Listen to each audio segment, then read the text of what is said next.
वाला ग्रंथ का मंगलाचरण। तीने भुवन में अवतार, शिव स्वरूप शिविकार, नमः त्रियोग संभालिके। बोलिए देवादिदेव 1008 श्री आदिनाथ भगवान की जय। बोलिए देवादिदेव 1008 श्री पार्श्वनाथ भगवान की जय।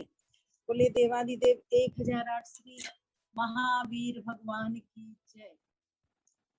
बोलिए देवादिदेव 1008 श्री 2400 तीर्थंकर भगवान की जय। आवाज आ रही है क्या? जी दीदी आ रही है। आवाज आ रही है? आ रही है दीदी। दीदी जय। बोलिए प्रशांत मूर्ति आचार्य महाराज की जय। बोलिए संत श्रोमणी आचार्य श्री विद्यासागर जी महाराज की जय। गुरु नाम गुरु आचार्य श्री सुमति सागर जी महाराज की जय। सनातन धारा आचार्य रत्न श्री ज्ञान सागर जी महाराज की जय। आचार्य श्री सागर जी महाराज की जय। सभी 9 बार श्री शांतिनाथ भगवान का जाप करेंगे। ओम ह्रीं जगत शांति कराय श्री शांतिनाथाय नमः। सर्वोपद्रव शांति में कुरु कुरु स्वाहा। ओम ह्रीं जगत शांति कराय श्री शांतिनाथाय नमः। सर्वोपद्रव शांति में कुरु कुरु स्वाहा। ओम ह्रीं जगत शांति कराय श्री शांतिनाथाय नमः। सर्वोपद्रव शांति में कुरु कुरु स्वाहा। ओम ह्रीं जगत शांति कराय श्री शांतिनाथाय नमः। सर्वोपद्रव शांति में कुरु कुरु स्वाहा। ओम ह्रीं जगत शांति कराय श्री शांतिनाथाय नमः। सर्वोपद्रव शांति में कुरु कुरु स्वाहा। ओम ह्रीं जगत शांति कराय श्री शांतिनाथाय नमः। सर्वोपद्रव शांति में कुरु कुरु स्वाहा। ओम ह्रीं जगत शांति कराय श्री शांतिनाथाय नमः। सर्वोपद्रव शांति में कुरु कुरु स्वाहा। ओम ह्रीं जगत शांति कराय श्री शांतिनाथाय नमः। सर्वोपद्रव शांति में कुरु कुरु स्वाहा। ओम ह्रीं जगत शांति कराय श्री शांतिनाथाय नमः। सर्वोपद्रव शांति में कुरु कुरु स्वाहा। बोलिए देवादिदेव 1008 श्री शांतिनाथ भगवान की जय। आप सभी के मध्य विगत कई दिनों से बहुत छोटी छोटी सी चर्चाएं भी की जा रही हैं। चाहे वह चर्चाएं नमस्कार करने से संबंधित हो, चाहे वह चर्चाएं श्रावक के 6 आवश्यक कर्तव्यों से संबंधित हो। दीदी आवाज नहीं आ रही है। 6 डाला ग्रंथ की चर्चा ही प्रारंभ करते हैं। पिछले कई विषयों पर आप सभी ने चर्चा सुनी है, चाहे वह भगवान की पूजन से संबंधित हो, चाहे वह गुरु की उपासना से संबंधित हो। हमें गुरुओं के पास बैठ करके क्या करना चाहिए, क्या नहीं करना चाहिए, माँ जिनवाणी का पठन पाठन किस तरह से करना चाहिए, धर्म सभा में हमें कैसे बैठना चाहिए, अगर आप किसी ग्रंथ का स्वाध्याय प्रारंभ करते हैं तो किस तरह का संकल्प लेकर ग्रंथ पूर्ण करना चाहिए, ये सभी चर्चाएं आप सभी सुन चुके हैं। श्रावक के 6 आवश्यक कर्तव्यों के मध्य आचार्य कुंद कुंद स्वामी ने कहा है कि श्रावक के 2 आवश्यक कर्तव्य हैं, दान और पूजा करना। वहीं पर अन्य ग्रंथों में 6 आवश्यक कर्तव्यों की चर्चा आई है। स्वाध्याय माँ जिनवाणी का पठन पाठन करते हुए अपनी आप की स्टडी करना ये स्वाध्याय कहलाता है। प्रथमानुयोग, करणानुयोग, चरणानुयोग, द्रव्यानुयोग, इस तरह से 4 अनुयोगों का स्वाध्याय करना चाहिए। अनुयोग का मतलब क्या होता है? वस्तु स्वरूप को समझने का जो माध्यम है वह अनुयोग कहलाता है। पहले भी बताया गया था कि जिन ग्रंथों में महापुरुषों के जीवन चरित्र का वर्णन है वह प्रथमान योग के ग्रंथ कहलाते हैं। करणान योग का मतलब बताया था। करण का मतलब होता है भाव। तो जिन ग्रंथों में भावों के उतार चढ़ाव की चर्चा की गई है, साथ ही साथ चारों गतियों के दुखों की चर्चा की गई है, हुंडाव सर्पणी और उत्सर्पणी अवसर्पणी के कालों की चर्चा की गई है, ये सभी करणान योग के ग्रंथ कहलाते हैं। चरणान योग के ग्रंथ अर्थात जिन ग्रंथों में श्रावकों के आचरण की चर्चा और श्रवणों के आचरण की चर्चा की गई है, वह चरणान योग के ग्रंथ कहलाते हैं। द्रव्यान योग के ग्रंथ कौन है? आध्यात्मिक जितने भी ग्रंथ हैं, जिन ग्रंथों में शुद्ध बुद्ध आत्म तत्व की चर्चा की गई है, 6 द्रव्य, 5 अस्तिकाय, 7 तत्व एवं 9 पदार्थों की चर्चा की गई है, वो सभी द्रव्यान योग के ग्रंथ कहलाते हैं। और इस अनुयोग के अंतर्गत कौन कौन से ग्रंथ आते हैं, इसकी भी जानकारी आपको दी गई थी। प्रथमान योग के ग्रंथ जितने भी पौराणिक ग्रंथ हैं एवं चरित्र संबंधी ग्रंथ हैं, वो सभी प्रथमान योग के अंतर्गत आते हैं। करणान योग के अंतर्गत त्रिलोय पंडिती, त्रिलोक सार आदि आदि ग्रंथ आते हैं। साथ ही साथ रत्नकरंड श्रावकाचार, मूलाचार आदि आदि ये चरणान योग के ग्रंथ हैं। इन ग्रंथों में चर्चा की गई है कि श्रावक को घर गृहस्थी में रह करके किस तरह से आचरण की तरफ अपने कदम बढ़ाना चाहिए।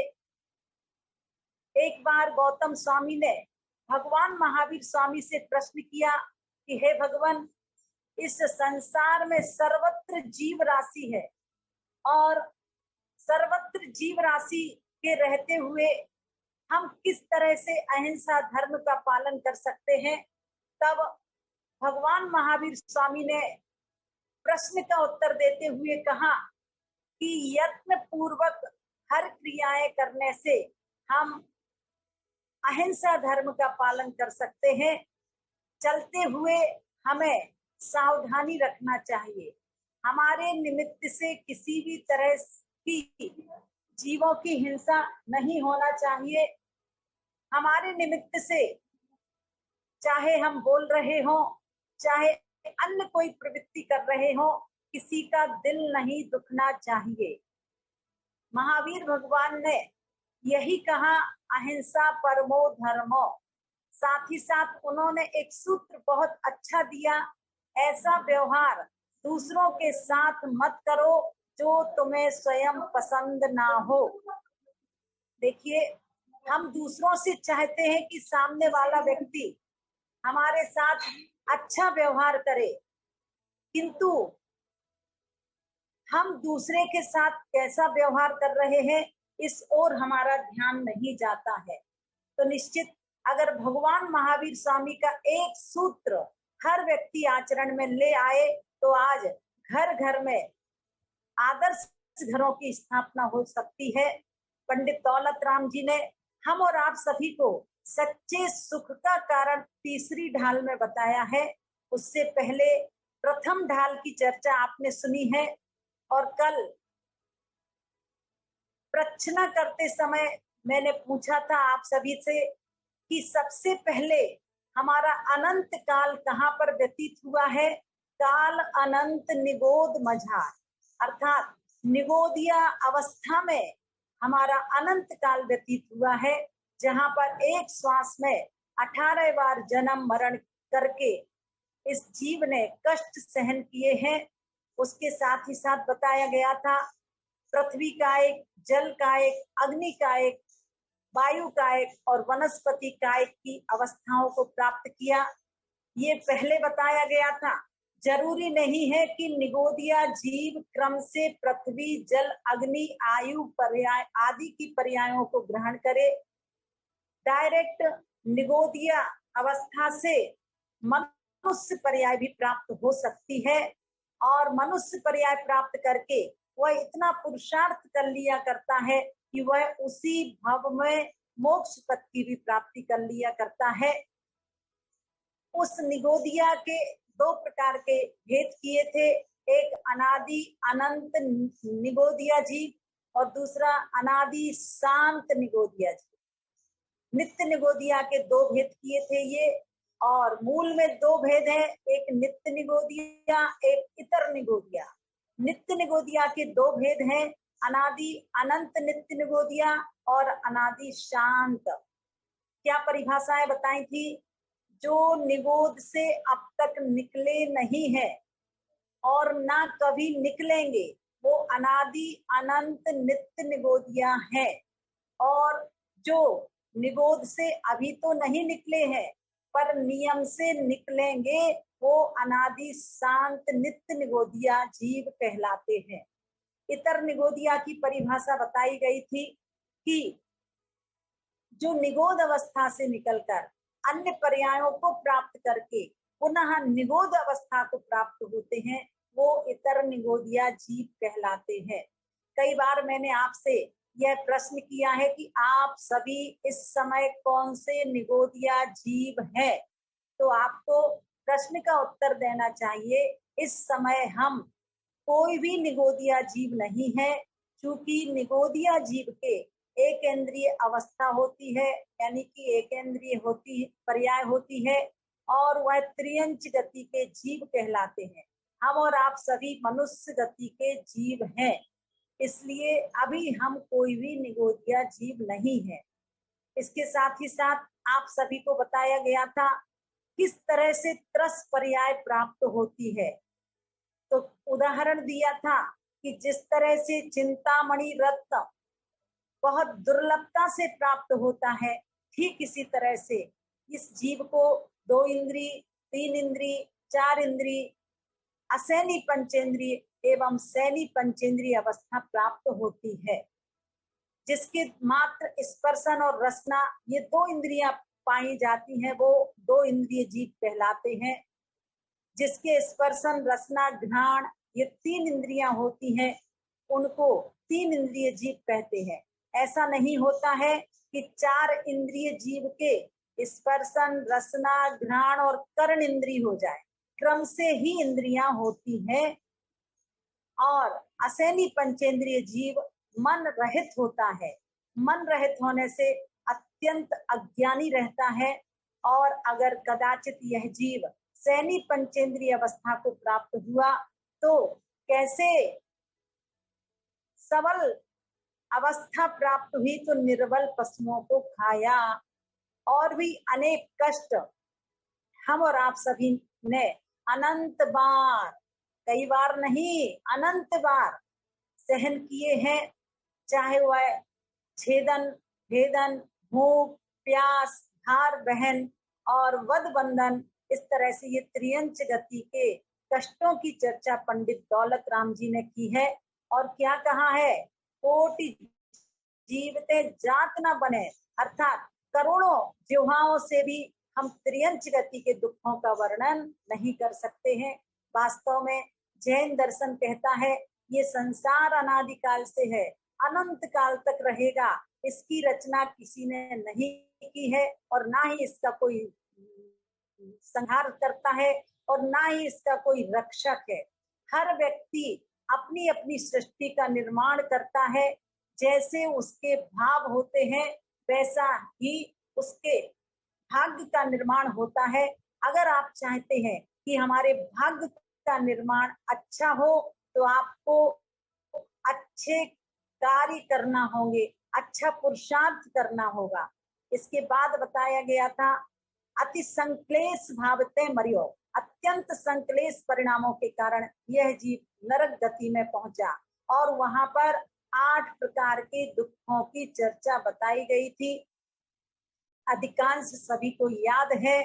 सबसे पहले भूमि संबंधी चर्चा बताई थी कि वहां की भूमि का स्पर्श करते ही इतना कष्ट होता है कि 1000 बिच्छू अगर यहाँ पर काटे तो उतनी पीड़ा नहीं होती है।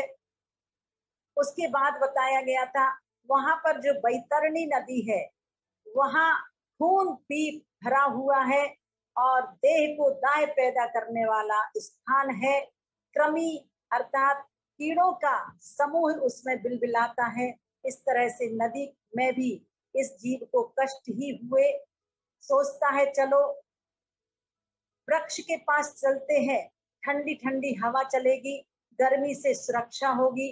परंतु जैसे ही उस सेमर जाति के वृक्ष के नीचे पहुंचता है कि उसके पत्ते तलवार की धार के समान नुकीले होते हैं और शरीर टुकड़े टुकड़े हो जाया करता है।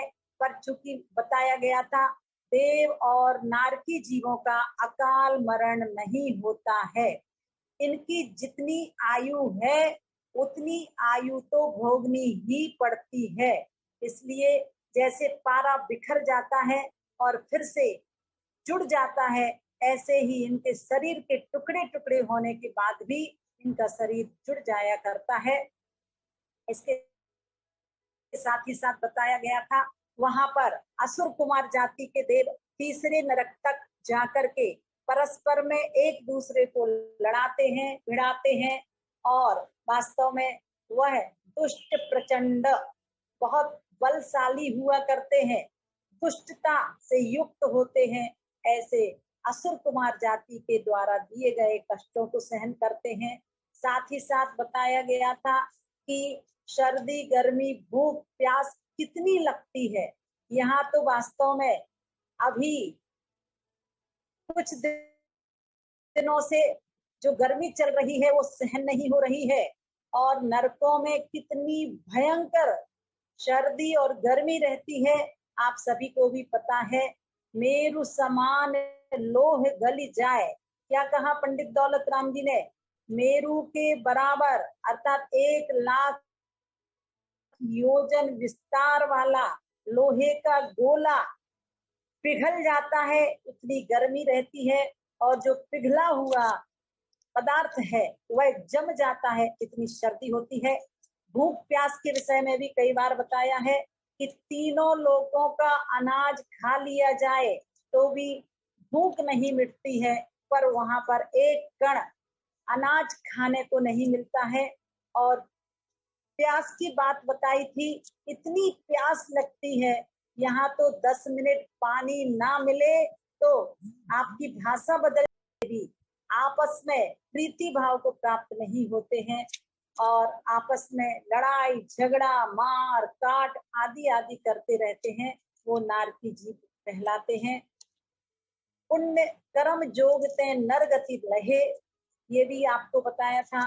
पुण्य कर्म के उदय से यह जीव मनुष्य अवस्था को प्राप्त होता है, पर वहां पर भी गर्भावस्था के कष्टों को हम और आपने सहन किया। इतने छोटे से स्थान में अंग सकुचते पाई त्रास, आप सभी श्री आदिनाथ भगवान की जयमाला में बहुत ही अच्छी तरह से इसका वर्णन सुनते हैं, पढ़ते हैं कि कैसे कैसे हमने चारों गतियों में कष्ट सहन किए हैं। तो वास्तव में कहीं भी सुख नहीं है, सुख हमारे अंदर है। हमारी दृष्टि अगर बाहर चली जाती है तो दुख ही दुख नजर आता है, और अगर हमारी दृष्टि अंदर की तरफ जाती है तो हमें सुख ही सुख नजर आता है। वस्तुतः सुख देखा जाए किसी मार्केट में नहीं मिलेगा, किसी मॉल में नहीं मिलेगा, किसी पर पदार्थों में नहीं मिलेगा। सुख तो हमारा अपना स्वभाव है और वह हमारे अंदर है, बाहर नहीं है। हमें खोजना है उस सुख को अंदर, बाहर के पदार्थों में तो आप जितना खोजते चले जाओगे उतना सुख हमसे दूर होता चला जाएगा। तो निश्चित इस तरह मनुष्य अवस्था में, चाहे वो गर्भ का समय हो, चाहे जन्म का समय हो, चाहे बाल्यावस्था हो, चाहे तरुण अवस्था हो, चाहे वृद्धावस्था हो, सभी समयों में इस जीव ने कष्ट प्राप्त किए हैं। और लास्ट में क्या बताया था? कभी अकाम निर्जरा करे, और अकाम निर्जरा को भी कई बार समझाया है। मान लीजिए आपकी इच्छा नहीं है उपवास करने की, पर क्या करें, ट्रेन में बैठे हुए हैं, नियम ले रखा है कि जब तक भगवान के दर्शन नहीं होंगे तब तक भोजन नहीं करेंगे। अब आपने देखा समय हो चुका है, ट्रेन लेट होती जा रही है। अब समता से अगर आप सहन कर लिया करते हैं तो ये अकाम निर्जरा है, और इस अकाम निर्जरा के कारण यह जीव भवनत्रकों में उत्पन्न होता है। देवों के 4 प्रकार के भेद हैं, भवनवासी, व्यंतर, ज्योति और बेईमाने। तो अकाम निर्जरा के फलस्वरूप यह जीव कहाँ चला गया? भवनत्रकों में, यानी कि भवनवासी, व्यंतर और ज्योतिषी देवों में जन्म लिया। पर वहां पर भी विषय भोगों की चाह में जलता रहा, वहां पर भी सुख प्राप्त नहीं किया। कदाचित यह जीव वैमानिक देवों में चला गया तो वहां पर भी सम्यक दर्शन के बिना दुखी रहा। अब जब उसको ये पता लगता है अवधिक ज्ञान के माध्यम से, अगर वो मिथ्या दृष्टि है तो कुअवधिक ज्ञान होता है, अगर वो सम्यक दृष्टि है तो समीचीन अवधि ज्ञान होता है। तो निश्चित जब वह मिथ्या दृष्टि अवस्था में होते हैं, वो सोचते हैं कि ओहो, मुझे ये सारे भोग कहाँ मिलेंगे, इतनी सारी सुंदर सुंदर अप्सराएं कहाँ मिलेंगी, और मुझे नहीं जाना है माँ के गर्भ में, कितना कष्ट हमें सहन करना पड़ेगा। और सोच करके उनको फिर एकेंद्रीय अवस्था प्राप्त हो जाया करती है। और एकेंद्रियों में भी अग्नि का एक, वायु का एक अवस्था को प्राप्त नहीं होते हैं, पृथ्वी का एक, जल का एक और वनस्पति का एक अवस्था को प्राप्त होते हैं। इस तरह से पहली ढाल का सार आपके बीच में बताया गया है। दूसरी ढाल में दुखों के कारणों की चर्चा की गई है। दुख के कारण क्या है? मिथ्या दर्शन, मिथ्या ज्ञान, मिथ्या चारित्र, इस तरह से ये दुख के कारण है। और मिथ्या दर्शन आदि की बात भी आप सभी को कई दिनों से बताई जा रही है। हमारी जो 7 तत्वों के प्रति विपरीत श्रद्धान है, वह वास्तव में मिथ्या दर्शन कहलाता है। 7 तत्वों के प्रति विपरीत श्रद्धान आप सभी को याद हो गया होगा। आत्मा का स्वरूप चैतन्य है, स्पर्श रस गंध वर्ण से रहित है, परंतु मिथ्या दृष्टि जीव शरीर को ही आत्मा मान लिया करते हैं। यही जीव तत्व की भूल है। अजीव तत्व की भूल बताई थी, शरीर की उत्पत्ति में आत्मा की उत्पत्ति मानना, और शरीर के नाश में अपना आत्मा का नाश मानना, ये अजीव तत्व की भूल है। इस तरह से आप सभी लोग दूसरी ढाल से संबंधित चर्चा सुन रहे हैं। और तीसरी ढाल में सच्चे सुख की चर्चा बताई है। सच्चा सुख कहाँ है? तो मोक्ष में है। वो सुख कैसा है? आकुलता से रहित है। और वह आकुलता कहाँ पर नहीं है? मोक्ष में नहीं है। इसलिए क्या करना है? तो आकुलता से रहित जो मोक्ष अवस्था है, उस मोक्ष अवस्था को प्राप्त करने का लक्ष्य बनाना चाहिए। ऐसा पंडित दौलत राम जी ने कहा। निश्चय मोक्ष मार्ग और व्यवहार मोक्ष मार्ग की चर्चा बताई गई थी। निश्चय मोक्ष मार्ग के लिए बताया था आपको, मान लीजिए 50वें महल में या 50वीं मंजिल में पहुंचना है, तो जो 50वीं मंजिल का सीढ़ियां हैं वो तो निश्चय मोक्ष मार्ग है, और 49 जो सीढ़ियां हैं वह व्यवहार मोक्ष मार्ग है। इस तरह से निश्चय मोक्ष मार्ग और व्यवहार मोक्ष मार्ग दोनों मोक्ष की प्राप्ति के मार्ग हैं। अब इसके बाद बताया था निश्चय रत्नत्रय, निश्चय सम्यक दर्शन, निश्चय सम्यक ज्ञान, निश्चय सम्यक चारित्र। इनकी परिभाषाएं भी आपको याद होंगी। पर द्रव्यों से भिन्न अपनी आत्मा का श्रद्धान करना, निश्चय सम्यक दर्शन। पर द्रव्यों से भिन्न अपनी आत्मा का ज्ञान करना, ये निश्चय सम्यक ज्ञान। और पर द्रव्यों से भिन्न अपनी आत्मा में रमण करना, ये निश्चय सम्यक चारित्र कहलाता है। इस तरह से निश्चय रत्नत्रय की बात कही थी। और इसके बाद फिर व्यवहार सम्यक दर्शन की चर्चा बताई थी।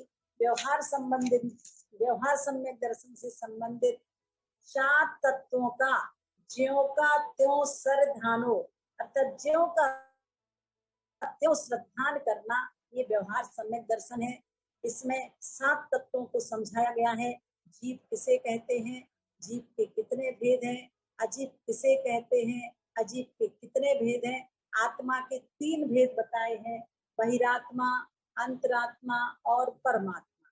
तो ये सारी बातें आप लोग सुन चुके हैं। सम्यक दर्शन की महिमा विशेष रूप से तीसरी ढाल में की गई है और चौथी ढाल में राइट नॉलेज अर्थात सच्चा ज्ञान क्या है। और जब तक हमारे जीवन में समीचीन ज्ञान नहीं होता है तब तक हम अपने जीवन में अपने आप को समीचीन रूप से नहीं जान पाते हैं। तो आप सभी लोगों ने पढ़ा था सच्चा ज्ञान क्या है। तो जो अपने आप को भी जानता है और दूसरों को भी जानता है वह सच्चा ज्ञान कहलाता है। उस ज्ञान के 2 भेद किए थे, परोक्ष ज्ञान और प्रत्यक्ष ज्ञान। परोक्ष ज्ञान का मतलब बताया था जो ज्ञान 5 इंद्रिय और मन की सहायता से होता है वह परोक्ष ज्ञान है, और जो आत्मा की सहायता से होता है वह प्रत्यक्ष ज्ञान है। परोक्ष ज्ञान के अंतर्गत मति और श्रुत ज्ञान आते हैं और प्रत्यक्ष ज्ञान के 2 भेद किए थे, एक देश प्रत्यक्ष और सकल प्रत्यक्ष। उसमें क्या बताया गया था, अवधि ज्ञान, मन पर्यय ज्ञान, ये तो एक देश प्रत्यक्ष है और केवल ज्ञान सकल प्रत्यक्ष है। इस तरह से चतुर्थ ढाल में सम्यक ज्ञान की महिमा बताई गई थी। और पीछे के कुछ छंदों में श्रावक के 12 व्रतों की चर्चा की गई थी। देखिए, श्रावक घर में रहते हुए किस तरह से व्रतों का परिपालन करता है। 5 अणुव्रत, 3 गुण व्रत, 4 शिक्षा व्रत। 5 अणुव्रतों के नाम मुझे लगता है आप सभी को याद हो चुके हैं। अहिंसाणुव्रत, सत्याणुव्रत, अचौर्याणुव्रत, ब्रह्मचर्याणुव्रत और परिग्रह परमाणु व्रत। इसके साथ ही साथ 3 गुण व्रत, दिग्व्रत, देश व्रत, अनर्थ दंड व्रत और 4 शिक्षा व्रतों की चर्चा सामायिक, दोषधोपवास, भोगोपभोग परिमाण व्रत और अतिथि समविभाग।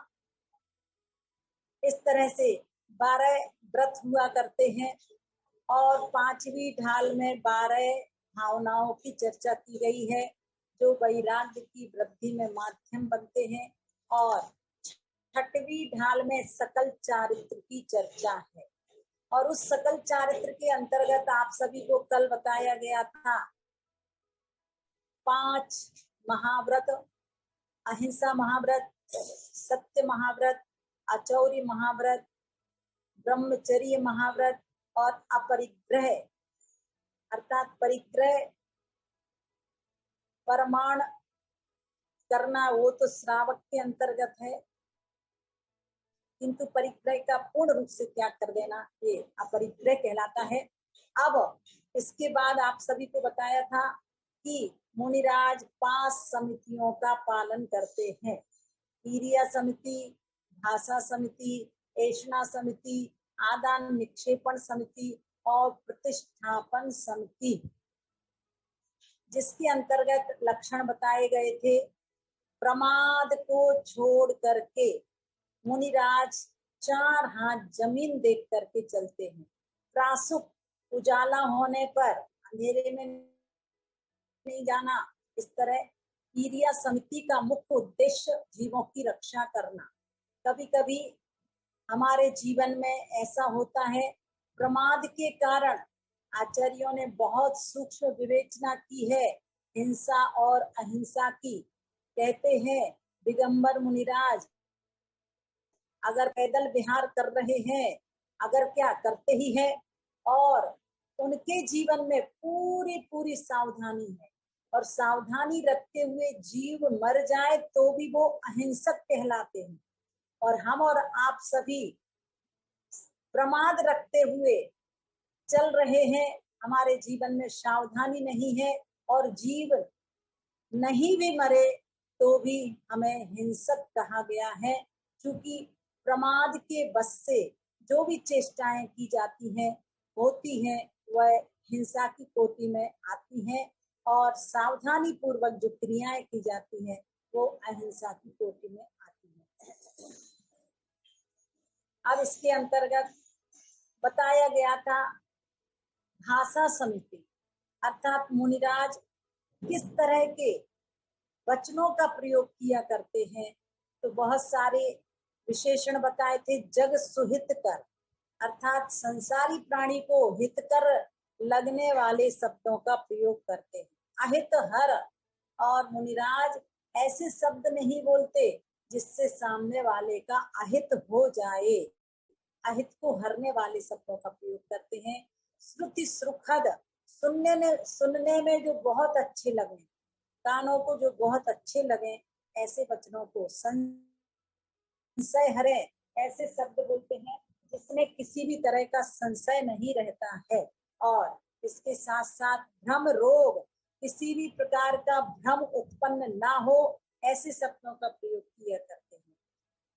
जिनके वचन मुख चंद्र तय अमृत झरे, पंडित दौलत राम जी कहते हैं इस तरह जिनके वचन रूपी मुख चंद्रमा से अमृत झरते हैं वो भाषा समिति है। मुनिराज के मुख रूपी चंद्रमा से वचन रूपी अमृत झरते हैं। और अब इसके बाद आप सभी को बताया था परिग्रह के दो भेद हैं, अंतरंग परिग्रह और बहिरंग परिग्रह। अंतरंग परिग्रह में मिथ्यात्व, 4 कसाएं और 9 कसाएं, इस तरह से 14 प्रकार के परिग्रह हो जाते हैं। और 10 प्रकार का बहिरंग परिग्रह है। क्षेत्र, वास्तु, हिरण्य, सुवर्ण, धन, धान, दासी, दास, कुप, भांड, इस तरह से ये 10 प्रकार का बहिरंग परिग्रह है। मुनिराज अभी पूर्ण रूप से अंतरंग परिग्रह के त्यागी नहीं हो पाते हैं, क्योंकि कसाय 10वें गुण स्थान तक चलती है, और जब तक कसाय का अंश है तब तक अंतरंग परिग्रह कहलाएगा। इतना ध्यान रखना, मुनिराज के जो कसाय होती है वो संजुलन कसाय अंतर मुहूर्त तक टिकती है। अर्थात किसी से कोई चर्चा परिचर्चा या कोई बात होती है तो मात्र अंतर मुहूर्त तक ही उसकी संतति चलती है, उसके बाद तुरंत रफा दफा हो जाया करता है। मैंने एक दिन 4 प्रकार की कषायों की चर्चा की थी, आप सभी को याद होगा। अनंतानुबंधी क्रोधमान माया लोग, अप्रत्यक्षान क्रोधमान माया लोग, और प्रत्यक्षान क्रोधमान माया लोग, और संजुलन। इस तरह हमें अपने जीवन में सबसे पहले अनंतानुबंधी कसाय की विदाई करना चाहिए, और इसके लिए पैमाना बताया था। अगर आपकी 6 महीने के बाद किसी से बोल चाल बंद है तो सोच लो आपके जीवन में अनंतानुबंधी कसाय काम कर रही है। और अगर किसी का 6 महीने के अंदर अंदर आपस में क्षमा याचना हो जाती है, रफा दफा हो जाता है, तो अप्रत्यक्षान कसाय कहलाती है। और 15 दिन तक जिसके जीवन में कसाय चलती है, चाहे वो आरिका माता जी हो, चुल्लक जी हो, केलक जी हो, प्रतिमाधारी हो, उनकी अधिकतम कसाय अगर चलेगी तो 15 दिन तक। और मुनिराज के जिस तरह जल में रेखा खींचो तो कितनी देर रहती है, यहाँ खींची वहां मिटी, ऐसे ही मुनिराज के अंतर मुहूर्त तक कसाय का संस्कार रह सकता है। तो मुनिराजों के अभी पूर्ण रूप से कसाय का क्षय नहीं हुआ, पर लक्ष्य एक ही बनाते हैं कि मुझे कसायों से रहित होना है। और कल बताया गया था ऐशना समिति, अर्थात मुनिराज 46 दोषों को टाल करके, देखिए ये विस्तृत चर्चा है, विस्तार से कभी करेंगे कि आहार में किस तरह के दोष लगते हैं। 16 दोष तो उद्गम संबंधी होते हैं, 16 दोष उत्पादन संबंधी होते हैं, 10 दोष ऐशना संबंधी होते हैं, 4 दोष धूम आदि से संबंधित हैं, और इस तरह से टोटल मिलकर के 46 दोष हो जाते हैं। इनकी विशद व्याख्या आपको बाद में बताई जाएगी। और मुनिराज आहार के लिए किनके घर जाते हैं, तो उत्तम कुल वालों के यहाँ जाते हैं, ऐसा बताया गया है। उच्च कुलीन श्रावक कौन है, जो श्रद्धावान, विवेकवान, क्रियावान होते हैं, अर्थात जिनके घर सप्त व्यसन सेवन नहीं किए जाते हों, आगम विरुद्ध कार्य नहीं होते हों, सदाचार नैतिकता का पालन होता हो, वो उच्च कुलीन घर कहलाते हैं। मुनिराज आहार क्यों लेते हैं, तो बताया गया था, ले तप बढ़ावन, अर्थात मुनिराज तपस्या की वृद्धि हेतु आहार लेते हैं, और शरीर इंद्रिय लोलुपता और शरीर पोषण के लिए नहीं लेते हैं। मुनिराज मांगकर आहार कर सकते हैं क्या, नहीं।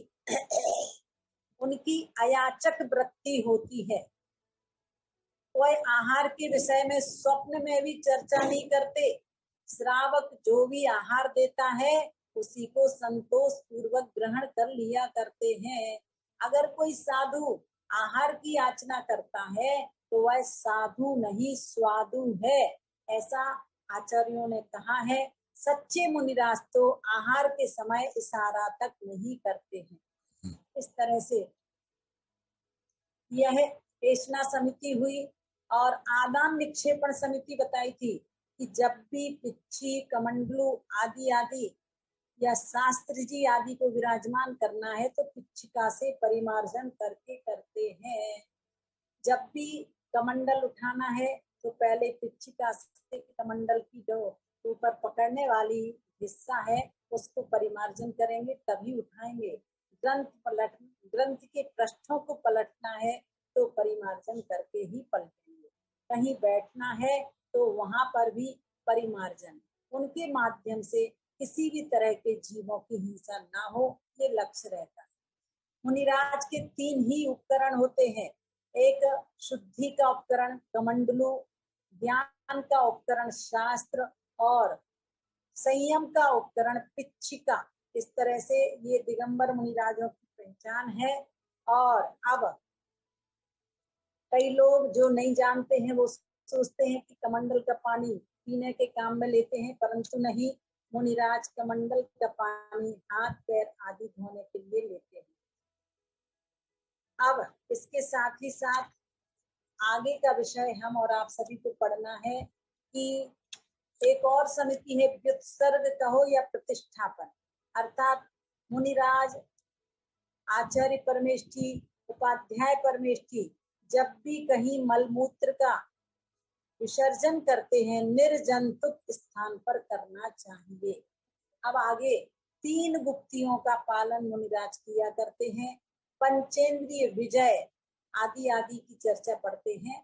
सम्यक प्रकार निरोध मन वच काय आत्म ध्यावते, तीन सुथिर मुद्रा देखी मृग गण उपल खाज खुजावते, रस रूप गंध तथा फरस अरु शब्द शुभ असुहाव में, तिनमें नाराग विरोध पंचेंद्रिय जयन पद पावन। देखिए एक एक शब्द का अर्थ। सम्यक प्रकार निरोध, अर्थात मुनिराज सम्यक यानी भली प्रकार क्या करते हैं, इंद्रियों का निग्रह कर, अर्थात 5 इंद्रियों के विषयों में आसक्त नहीं होते हैं।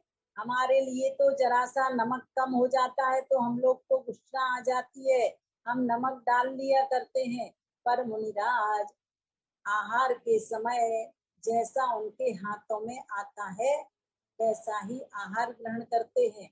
और उस समय अगर संकलेश परिणाम हो जाते हैं तो निर्जरा नहीं होगी, उस समय समता भाव से वह आहार ग्रहण करते हैं तो डबल डबल निर्जरा होती है। सम्यक प्रकार निरोध मन वच काय आत्म ध्यावते, मन वचन काय इन तीनों की एकता से आत्म ध्यावते, आत्म स्वरूप का ध्यान करते हैं। देखिए, गुप्ती का मतलब है मन को वश में रखना, वचन को वश में रखना और काय को वश में रखना।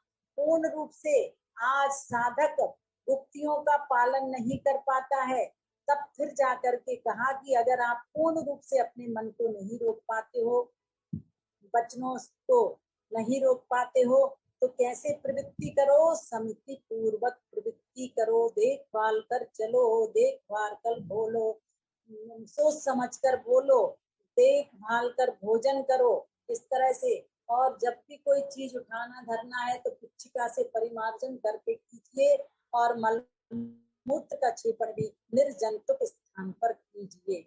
इस तरह से 5 समितियों का पालन करो, ऐसी आज्ञा आचार्यों ने दी है। तीन सुथिर मुद्रा कहते हैं कि मुनिराज ध्यान में इतने स्थिर हो जाते हैं कि उनकी स्थिर मुद्रा देख करके मृग गण अर्थात जंगल में रहने वाला मृगों का समूह क्या समझते हैं? उपल खाज पुजावते, पत्थर की मूर्ति समझ करके खाज पुजावते अपने शरीर की खुजलाहट शांत किया करते हैं। मतलब मुनिराज इतने स्थिर होकर के बैठ जाते हैं कि जो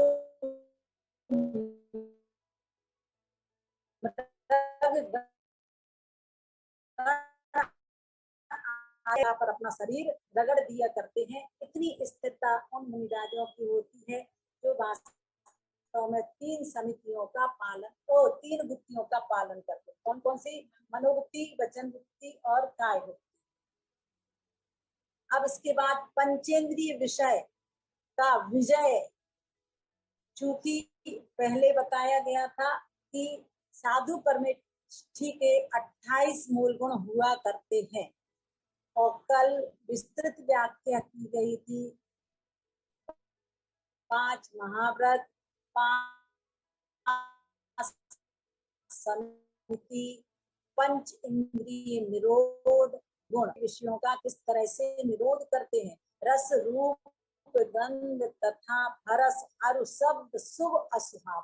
देखिए, कहते हैं चाहे भोजन में रस डला हो मीठा या नमक तो ठीक, अन्यथा बिना नमक का बिना मीठे का भी साधु आहार ले लिया करते हैं। काला पीला नीला आदि आदि, तो उसमें भी मुनिराज राग द्वेष नहीं करते हैं।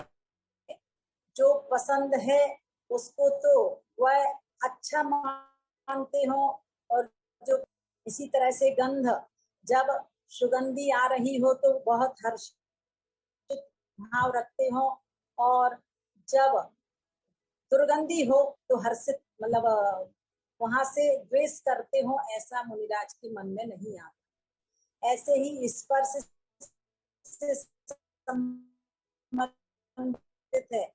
अगर कोई सॉफ्ट चीज है तो उससे राग करते हो, और कोई कठोर शुभ अशुभ अच्छे शब्द हो उनसे वह हर्षित होते हो। कोई प्रशंसा कर रहा हो और मुनिराज हर्षित हो जाते हो, और कोई उनकी निंदा कर रहा हो, बुरे शब्द बोल रहा हो तो उससे रुष्ट हो जाए, ऐसा वास्तव में मुनिराज नहीं करते हैं। पंचेंद्रियों के विषयों को वह जीत लिया करते हैं। तिनमें न राग विरोध पंचेंद्रिय जयन पद पावने। कहते हैं इस तरह से इष्ट और अनिष्ट दोनों प्रकार के विषयों में वह राग द्वेष नहीं करते हैं, इसलिए पंचेंद्रिय जयन पद पावने, पंचेंद्रियों के जीतने में विजयी कहलाते हैं।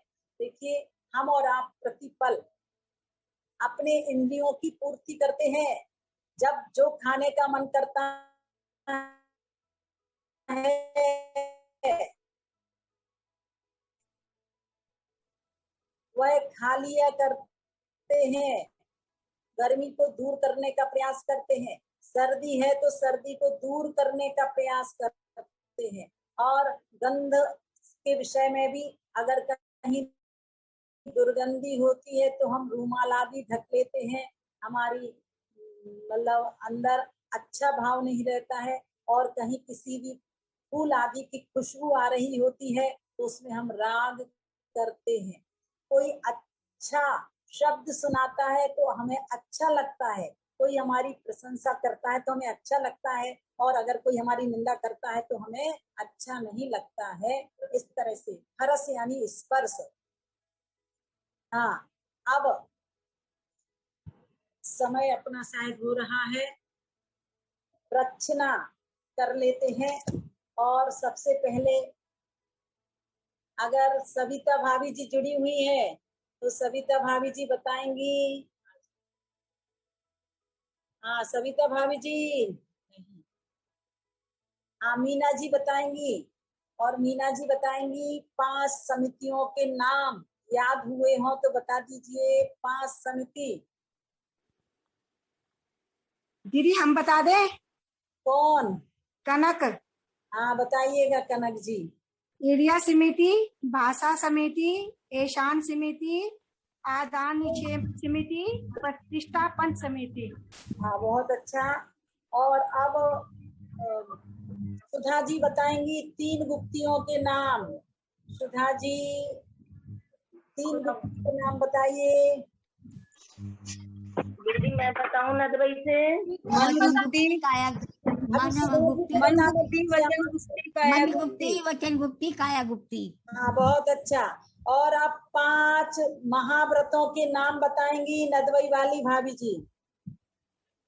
दीदी वंदना, हाँ, जय जी। अहिंसा महाव्रत, अहिंसा महाव्रत, अचौर्य महाव्रत, अहिंसा, सत्य, अचौर्य, सत्य, अहिंसा, ब्रह्मचर्य, परिग्रह। ब्रह्मचर्य, परिग्रह। हाँ देखिए क्रम से लो। अहिंसा, सत्य, अचौर्य, ब्रह्मचर्य और अपरिग्रह। इस तरह से ये 5 महाव्रतों का पालन करते हैं। और अब इसके साथ ही साथ सभी को बताया गया था कि श्रावक के 3 गुणव्रत होते हैं।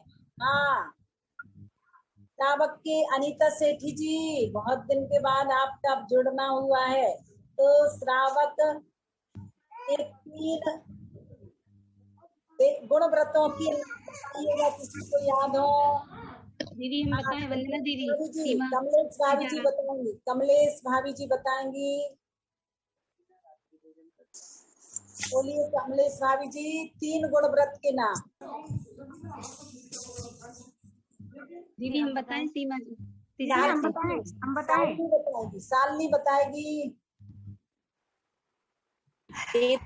गुणव्रत नहीं मालूम थी। दीदी हम बताएं? दीदी हम बताएं? दिग्व्रत, देशव्रत, अनर्थदंड। अर्थदंड, हाँ चलिए कोई बात नहीं। और 4 शिक्षा व्रत के नाम रोजी जी बताएंगी। सामायिक, प्रोषधोपवास, भोगोपभोग। हाँ भावना बहन 4 शिक्षा व्रत के नाम बताइए। दीदी वंदना, दीदी सामायिक, प्रोषधोपवास, भोगोपभोग और परिग्रह परिमाण व्रत। नहीं अतिथि संविभाग, अतिथि संविभाग व्रत। हाँ जी। हाँ मधु भाभी जी आप बताइएगा परोक्ष ज्ञान किसे कहते हैं? आवाज खोलिए। जो मन और इंद्रिय के द्वारा जाना जाता है वो मति ज्ञान और श्रुतक ज्ञान, परोक्ष ज्ञान। बहुत अच्छा। और अब अनीता सेठी जी बताएंगी क्या 5 ज्ञान के नाम? सभी लोग देखिए अपनी अपनी आवाज बंद कर लीजिए। हाँ भावना जी। हाँ जी दीदी। अपनी अपनी आवाज अगर कोई बंद है। अच्छा हाँ सुलेखा भाभी जी 5 ज्ञान के नाम बताइए। वंदना दीदी। जय जिनेंद्र, बहुत दिन के बाद जुड़ रही हो। दीदी हम ससुराल में थे, काम था कुछ जरूरी इसलिए नहीं कर पाए। अच्छा जी हाँ बोलिएगा 5 ज्ञान के नाम। दीदी माति ज्ञान, श्रुति ज्ञान, अवधि ज्ञान, मन पर ज्ञान और केवल ज्ञान। हमारे और आपके जीवन में कौन सा ज्ञान है अभी? माति और श्रुत दीदी। बहुत अच्छा। और मना पर्याय ज्ञान आज वर्तमान में है कि नहीं? नहीं है। कमलेश भाभी जी आप बताइए प्रत्यक्ष ज्ञान किसे कहते हैं? हाँ नहीं, परिभाषा बोलिए पहले। जो ज्ञान आत्मा की सहायता से होता है है प्रत्यक्ष ज्ञान है। उसके दो भेद कौन कौन से हैं? अब सीमा जी बताएंगी तिजारा वाली। एक देश प्रत्यक्ष के अंतर्गत कौन कौन से ज्ञान आते हैं? सीमा। वंदना दीदी हाँ जय जिनेन्द्र। हाँ बताइए कौन कौन से ज्ञान एक देश प्रत्यक्ष है? मति ज्ञान, सुख ज्ञान और अवधि ज्ञान। अरे नहीं, एक देश प्रत्यक्ष, ये तो परोक्ष ज्ञान है। अवधि ज्ञान और मन अवधि ज्ञान और मन क्रिया ज्ञान। और केवल ज्ञान केवल ज्ञान। अपनी आवाज बंद कर लीजिएगा। आवाज बंद। सरिता जी अपनी आवाज बंद कीजिए। सरिता जी कुछ बताएंगी, अलका जी बताएंगी, और वो ये बताएंगी व्यवहार सम्यक दर्शन किसे कहते हैं?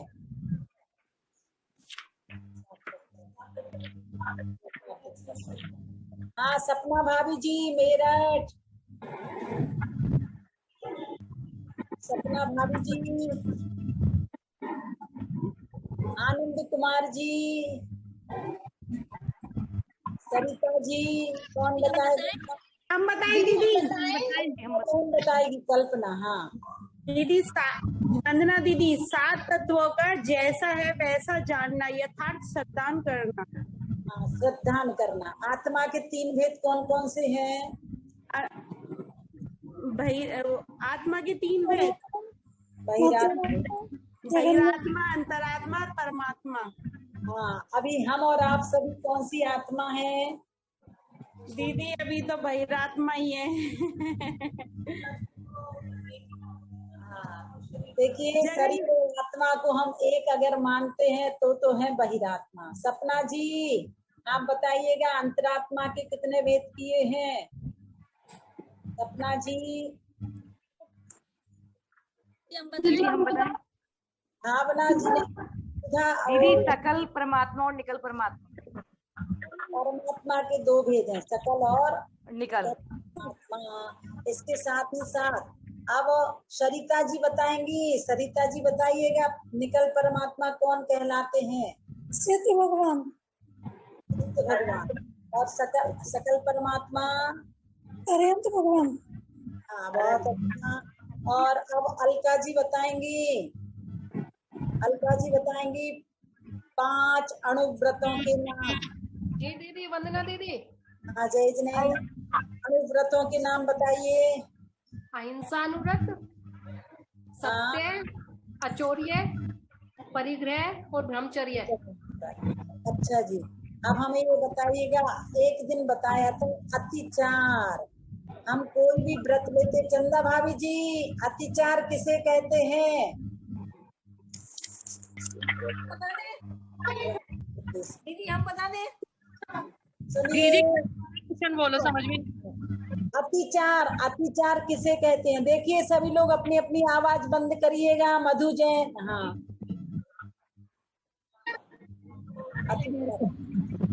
देखिए व्रतों का एक देश भंग होना अतिचार है, और व्रत का पूर्ण रूप से भंग होना ये गति अनाचार है। अनाचार। हाँ मधु जी, मधु भाभी जी आप बताइएगा। हाँ दीदी। बताना है मनुष्य गति में यह जीव किस कारण से जाता है? कर्म जोग बताएं। हाँ हाँ बोलिएगा चंदा भाभी जी। आप लोग अपनी अपनी आवाज बंद कीजिएगा। नदवई वाली भाभी, मधु भाभी आवाज बंद कीजिए, आवाज बंद कीजिए। पुण्य संयोग से दीदी। हाँ कर्म जोगते नर गति लहे। चलिएगा। और निर्जरा के 2 भेद कौन कौन से बताए? मानसी बताओगी क्या? जी। कौन सी निर्जरा है? अकाम निर्जरा, सकाम निर्जरा। वाह चलिए बहुत अच्छा है। हाँ और कमलेश भाभी जी, आज सविता भाभी जी नहीं जुड़ी क्या? अनीता सेठी जी, कौन से ग्रंथ का अभी स्वाध्याय चल रहा है, अध्ययन चल रहा है?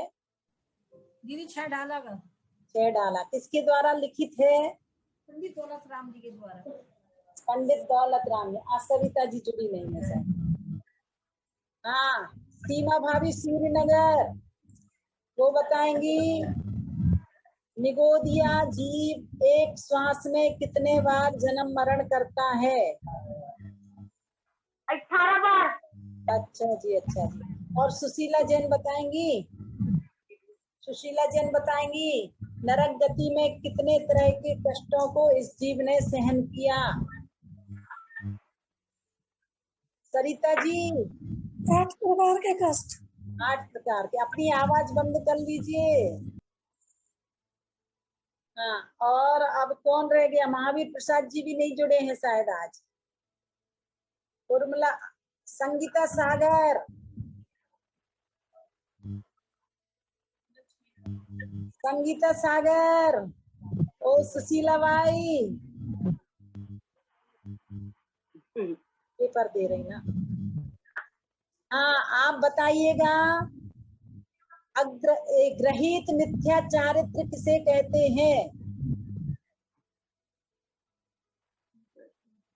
ग्रहित मिथ्या चारित्र।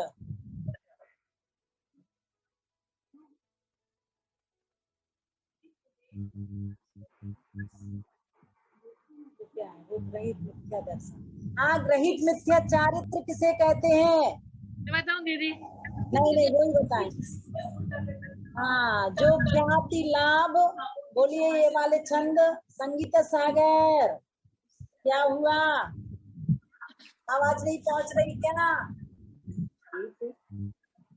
हाँ, कौन बताएगा? बताएं।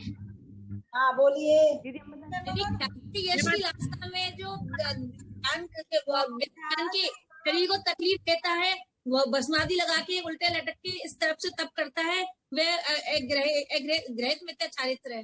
हाँ, कौन बोल रहा था? कविता जैन। अच्छा जी, अच्छा जी। चलिए, बहुत अच्छा है।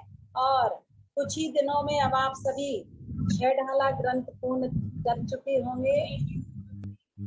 हाँ, फिर से जब तक 1 महीना है तब तक तो चलेगा। हाँ, उर्मिला भाभी जी, 9 पदार्थों के नाम बताइए। सरल प्रश्न है। क्या जी? उर्मिला भाभी जी। हाँ दीदी, बोलिए दीदी। 9 पदार्थ। हाँ, 9 पदार्थों के। जीव, अजीव, आश्रव, बंध, संवर, निर्जरा और पाप और पुण्य। मोक्ष को क्यों छोड़ दिया? मोक्ष, पाप और पुण्य। मोक्ष नहीं चाहिए क्या? हाँ, मोक्ष दीदी, पाप और पुण्य 7 हो गए। अच्छा जी, अच्छा। दुख के कारण कौन कौन से तत्व हैं? मिथ्या ज्ञान और मिथ्या चारित्र। अरे, तत्वों में कौन से तत्व दुख के कारण है, संसार बढ़ाने वाले हैं? अजीव, आश्रव, आश्रव और है ना? चलिए, बहुत अच्छा। और सभी को ज्ञात करा देते हैं। परम पूज्य आचार्य रत्नश्री ज्ञान सागर जी महाराज श्री के जाने के पश्चात शाहपुर जिला मुजफ्फरनगर उत्तर प्रदेश में उन लोगों ने एक चरण स्मारक बनवाया है, जिसका 11 जुलाई को लोकार्पण समारोह है। और उसी लोकार्पण समारोह में हम लोग जाने वाले हैं। कल पहुंचेंगे या परसों दोपहर में पहुंचेंगे शाहपुर। और 11 जुलाई को वहां पर पूज्य गुरुदेव के चरणों का लोकार्पण समारोह है। वैसे ये काम बहुत जल्दी हो गया है। ऐसा सोचा नहीं था कि पूज्य गुरुदेव इतने जल्दी हमारे बीच से चले जाएंगे और इतने जल्दी उनकी चरण छतरी बनेगी। समय हो चुका है सभी। हाँ दीदी, एक प्रश्न पूछना था। क्या? बोलिए। दीदी, अगर जैसा हम लोग संगीत सिखाते हैं तो वहाँ पे भगवान को। आपकी आवाज समझ में नहीं आ रही है दीदी। हम क्या? बोलिए बोलिए। दीदी, हमने सिखाते हैं भगवान को चरण चिन्ह बनाते हैं, हम लोग को छू सकते हैं क्या? नहीं समझ आ रही, अब हम कल बताएंगे।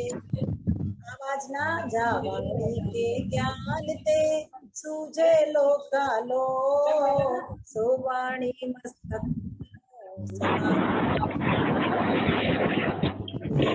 हरि की तो ही दिन रैन जो तेरी शरण कहे वे सुचैन देव भजो अरिहंत को सेवा निर्गम धर्म पालो सदा यही मोक्ष का फल सब मंत्रों में श्रेष्ठ है महामंत्र नवकार इसीलिए सब मिल पढ़ो महामंत्र नवकार।